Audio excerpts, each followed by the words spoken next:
Hello and welcome to lecture series on the course Foundation of Mathematics. In this lecture, we will discuss the notion of set difference, symmetric difference of two sets, De Morgan's law. So let's start with the definition of set difference. For sets A and B, the set difference of B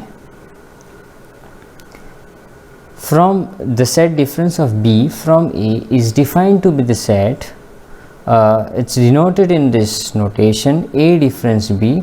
So it's a set of all element in A but says that element does not belongs to B. So it's a set of all x in A says that x is not in B.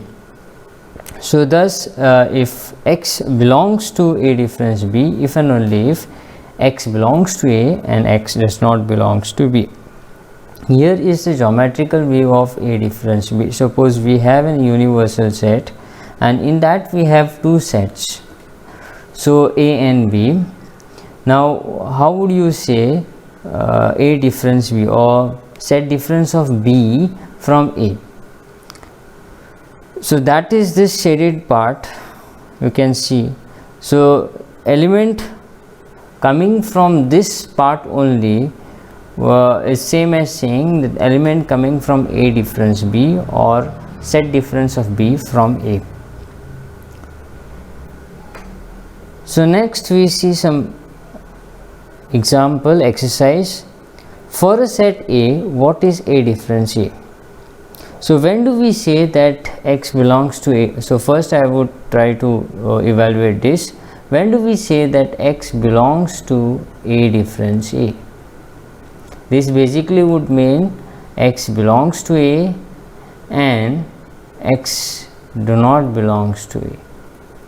And can we have such x? So we know that this is both a negation of each other, so no such x exists, and thus this A difference A as expected has to be an empty set. Okay, the next question is, what is A different B if A and B are disjoint? The meaning of disjoint is that they does not have any common element, that is A intersection B are empty. So geometrically or using Venn diagram, A and B would be something like this. They don't have any common element. So if I try to evaluate A difference B, then it's going to be whole of A but not B. So since they do not share any common element, I am not going to consider any element of B. So in this case, A difference B would be same as simply A. Next is, what is A difference B if A is contained in B? Now sometime making use of Venn diagram gives you the answer, you can guess the answer correctly. Now in this case, just look at this. You have A, it's contained in B. So A is a smaller set than B. This is A and this is B. So A is contained in B. Now you want to know A difference B. So I can shade the part which is A difference B. So this is A, but you are removing entire B from that. From this A you are removing entire B. So in fact it would be as same as removing A from it, and therefore this as expected again has to be an empty set. Let A be a set of n cross n real symmetric matrices and B be the set of n cross n real skew symmetric matrices. What is A difference B, or what is symmetric set difference of B from A? So now first thing we need to know whether this A and B share any common element. So for that again I would proceed by starting any element. Let S be in A intersection B. What does this mean? S is symmetric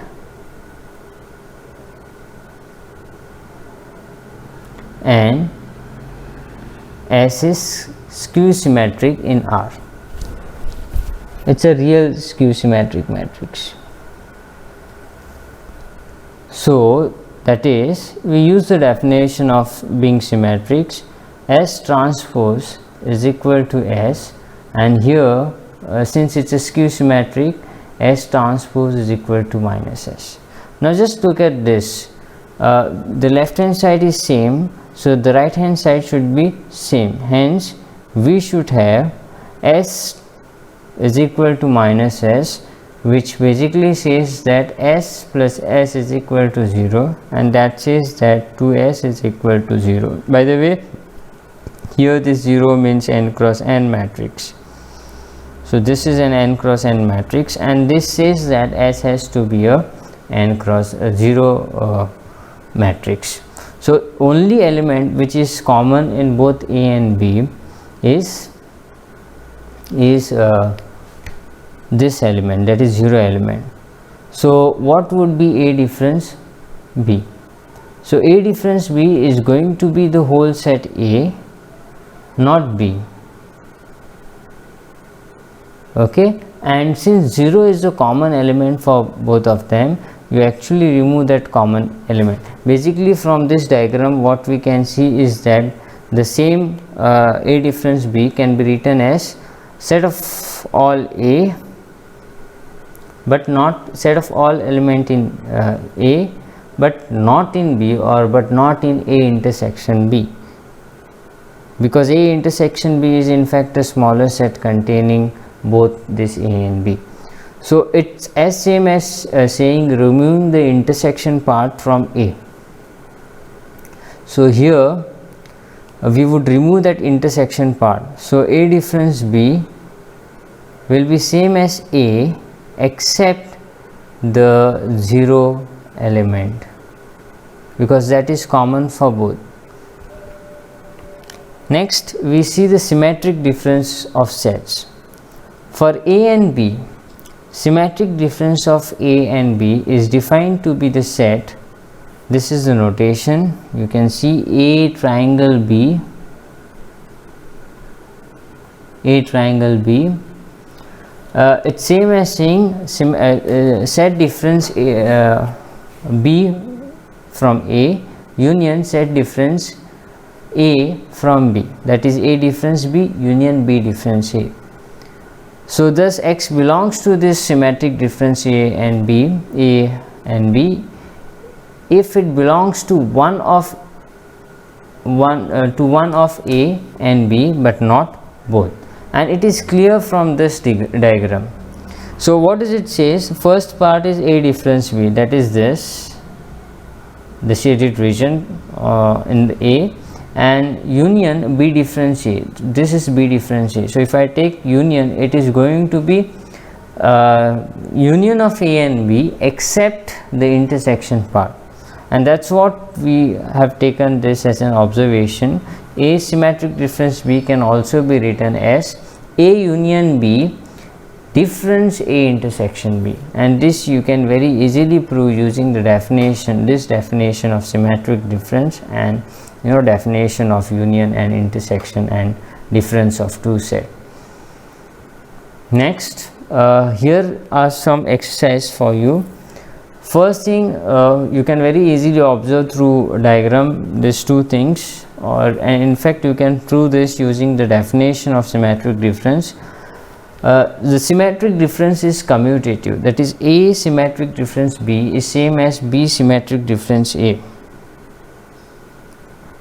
and symmetric difference is also associative, that is symmetric difference of A and B symmetric C is same as symmetric difference of symmetric difference of A and B and C. So basically we can shift bracket in this case. Now if you look at the second exercise, the question is you are given 4 subsets of R2. First one, A is a set of all x comma y in R2 such that x is less than or equal to 1. B is a set of all x comma y in R2 such that y is less than or equal to 1. C is a subset of R2 such that x is greater than or equal to minus 1, and D is a set of all x comma y in R2 such that x is greater than or equal to minus 1. Draw the picture of this set. It is not difficult. So if I draw for the A, this is my R2 x-axis and y-axis. So first I'll see that line. In this case we want a region x less than or equal to 1. So first we will see the line x equal to 1. So if this is 1 and this is origin, x equal to 1 is this line. Okay, and to find this region, it's a subset of R2, so we can accept it as a plane, expect it as a plane, and equal to 1 is also considered. So this whole line is considered, and x is less than or equal to 1 is this region, this complete region. So this is your x less than or equal to 1. Why is anything over there? Again, y is less than or equal to 1, it's going to be b. This is a, b is something like this. Y is equal to 1 is a line parallel to x-axis, right? And so y less than or equal to 1 is equal to is considered, so this line will be considered along with this region less than or equal to 1. Similarly, you can draw the region for C and D. Now once you draw the picture, then you can very easily find out this A intersection C and draw its picture. A intersection will be basically satisfying both these conditions, so that is x less than or equal to 1 and x greater than or equal to minus 1.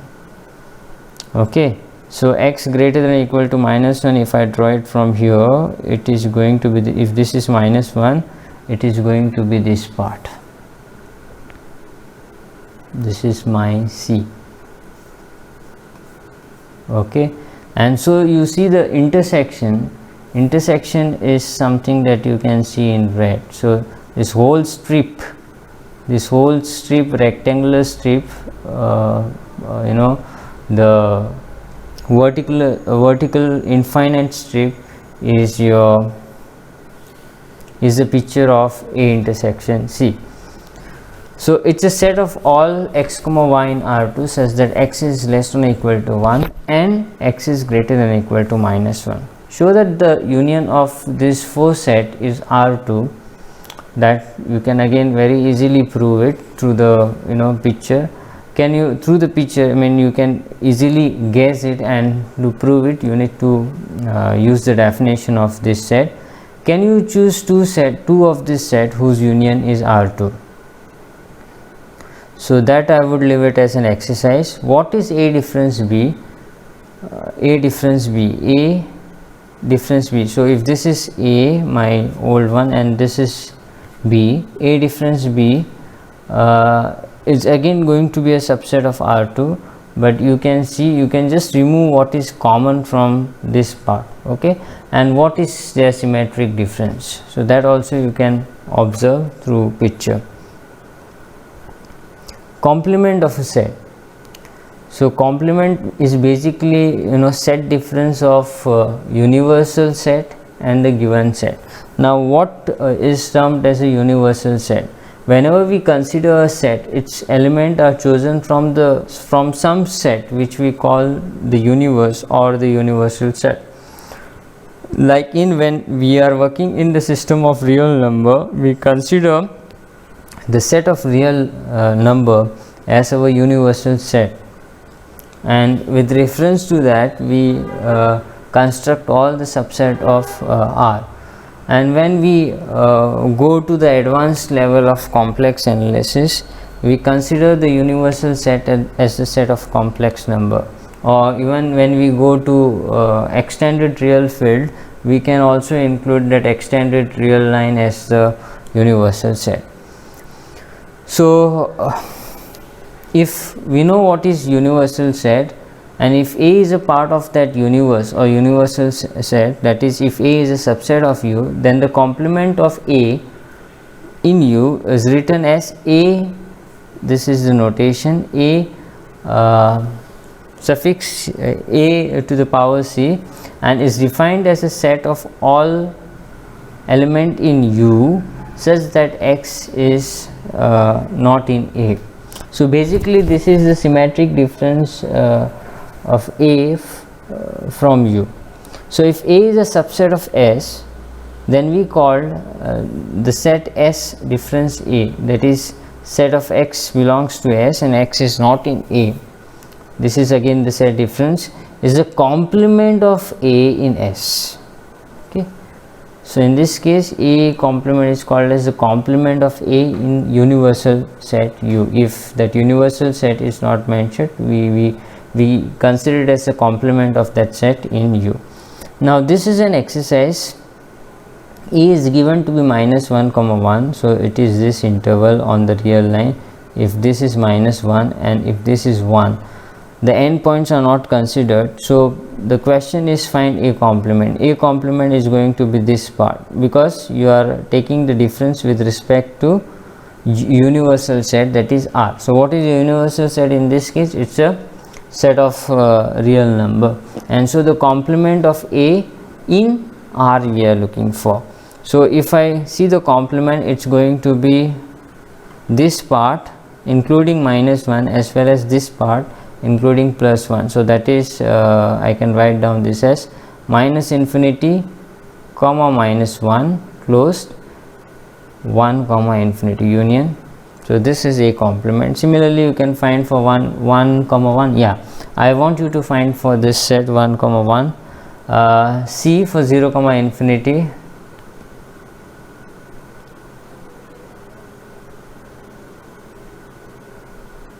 and similarly you can find the complement for the other one. So that I would leave as in very simple exercise.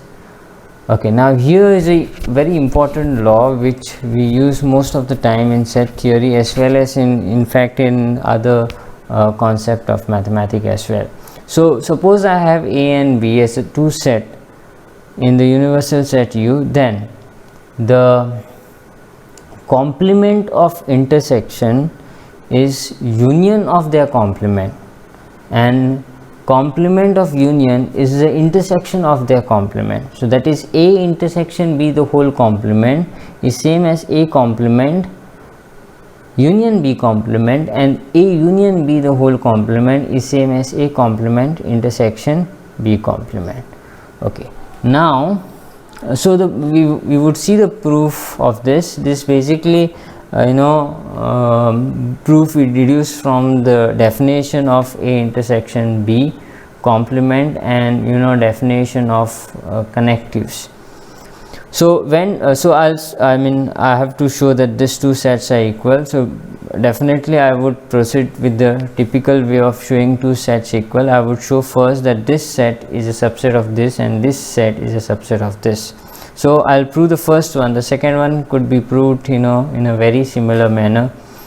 So if I say that to prove that this is a subset of this, I need to start with any arbitrary element in A intersection B the whole complement.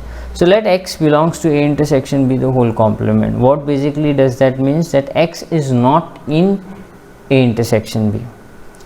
So it is in the complement. That means it is outside A intersection B. So X is not in A intersection B. So basically what does that mean? Now you know the definition of A intersection B. So this exactly negating the definition of A intersection B. So that is same as saying X does not belongs to A or X does not belongs to B, because it is negation of X belongs to A and X belongs to B, which is X does not belongs to A or X does not belongs to B. Okay, basically what we are using over here, negation of the statement N. P and the negation of the statement P and Q is not P or not Q. So that is the fact that we are using over here.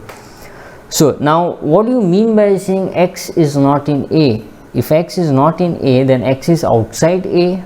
That is, X is somewhere outside A but on the universal set. So that can be said same as saying that is same as saying X belongs to A complement. So this first one we can write as X belongs to A complement. The second one we can write as X belongs to B complement, and it's connected by the word OR, and therefore this is the definition of union of two set. So that is same as saying X belongs to union of this two set, that is A complement and B complement. So this is what we have. So therefore we proved from here that A intersection B the whole complement is a subset of A complement union B complement. Now to prove the reverse way, that is from A complement union B complement to A intersection B complement, we would start with any element in A complement in union B complement. So it is exactly the reverse process. So x belongs to A complement union B complement is same as saying x is in A complement or x is in B complement. Now we go step by step. We use first the definition of A complement. When do we say that x belongs to A complement? That is same as saying x is not in A. So x is not in A, or here x is not in B.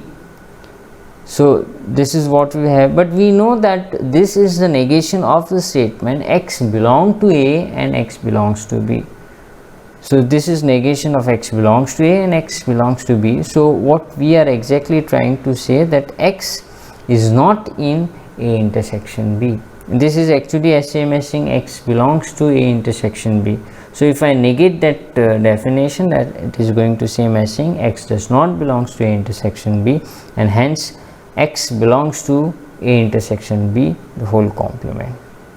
Okay.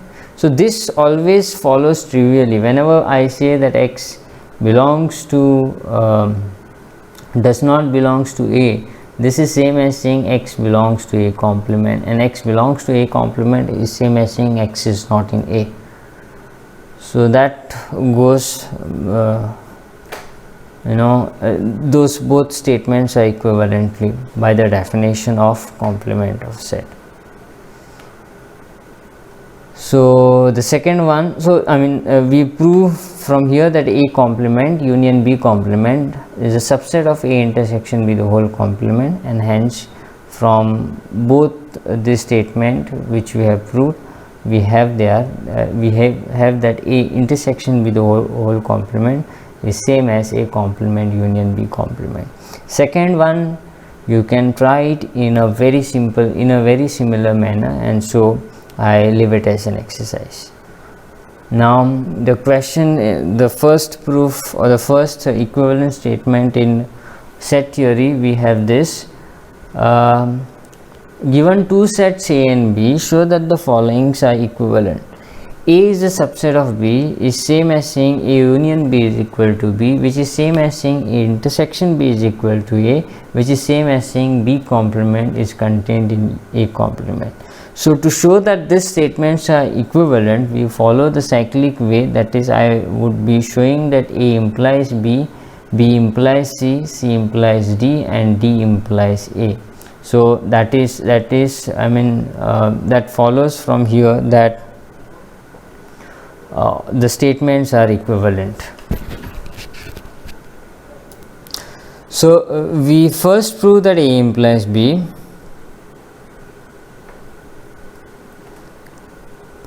So we'll assume that A is true, and we'll prove that B also follows from that. So we assume A, that is A is a subset of B, and we need to show that A union B is equal to B. So to show that these two sets are equal, we actually need to show that A union B is a subset of B and B is a subset of A union B.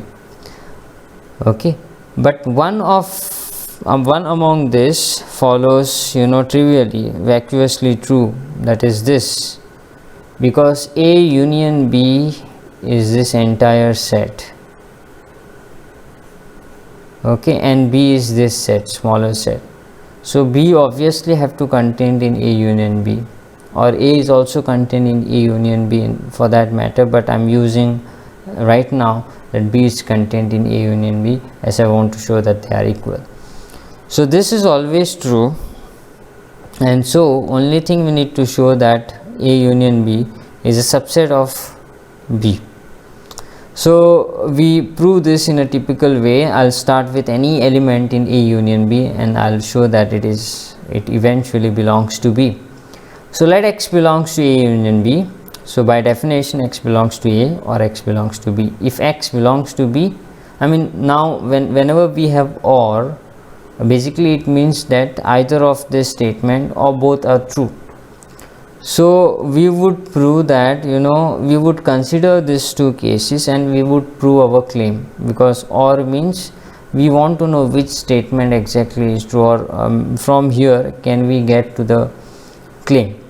So if this is true, X belongs to B, then definitely we are up to the task, so we don't have to do anything, we are further we are done.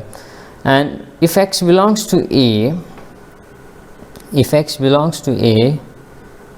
okay, now I need to show that X also belongs to B. So if X belongs to A, now we would use this fact that A is a subset of B. So if X belongs to A, X also belongs to B, because A is a subset of B, so eventually X belongs to B. And this proves that, because we have started with A union B, and ultimately we have proved from both the cases that X belongs to B. This proves that A union B is a subset of B, and combining both the statement, we have proved that A union B is equal to B. Now to show that B implies A, so we would assume that A union B is equal to B, and we would prove that A intersection B is equal to A. So we will prove that A intersection B is a subset of A, and A is a subset of A intersection B. One of this is trivially true, because A intersection B is a smaller set as compared to A and B. So therefore A intersection B always have to contained in A, and by definition also it follows. So therefore we have this as a statement, always true statement. Now only thing we need to show this. So again, a typical way, I'll start with any element in A, and I would prove that it also belongs to A intersection B. What is given? That A union B is equal to B. So somewhere I have to use this fact also.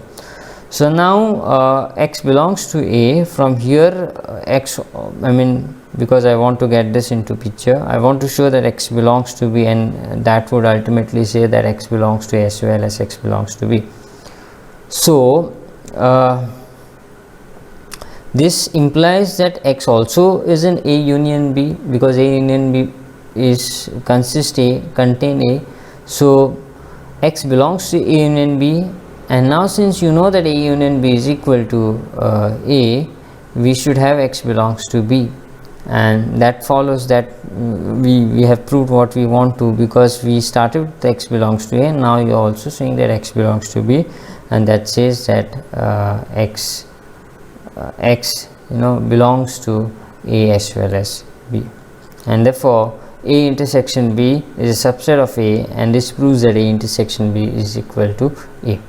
Now to prove C implies D, so I would assume that A intersection B is equal to A. I have to show that B complement is contained in A complement.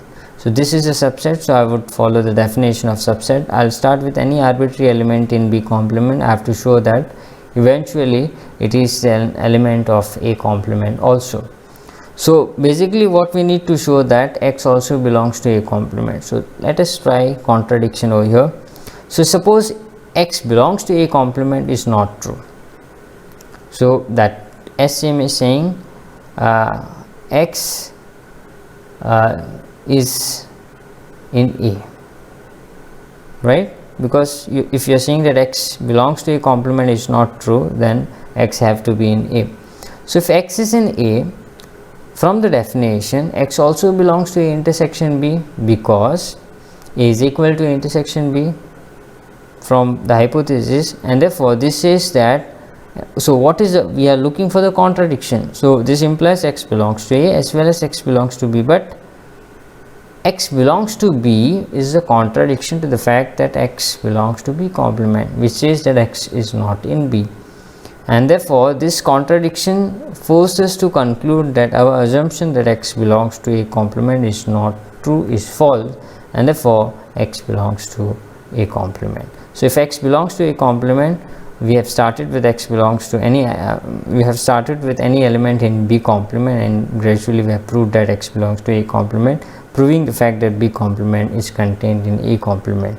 So that is if A intersection B is equal to A. And the last one is that D implies A. So we would assume that B complement is contained in A complement, and we have to show that A is contained in B. And so to prove this, we would take any element in A and have to show that that element in B. So again we would use the contradiction method. Suppose X is not in B, so that would imply that X belongs to B complement, but B complement is contained in A complement, so therefore X also have to be in A complement. That is the contradiction to the fact that X is in A, and this contradiction forces us to say that X belongs to, our assumption that X belongs to B complement is not true, and therefore X have to be in this would implies that X is in B, proving that A is a subset of B. So thank you for watching this video. We would be coming with more properties of sets in the next lecture, so stay tuned for that and have a nice day ahead.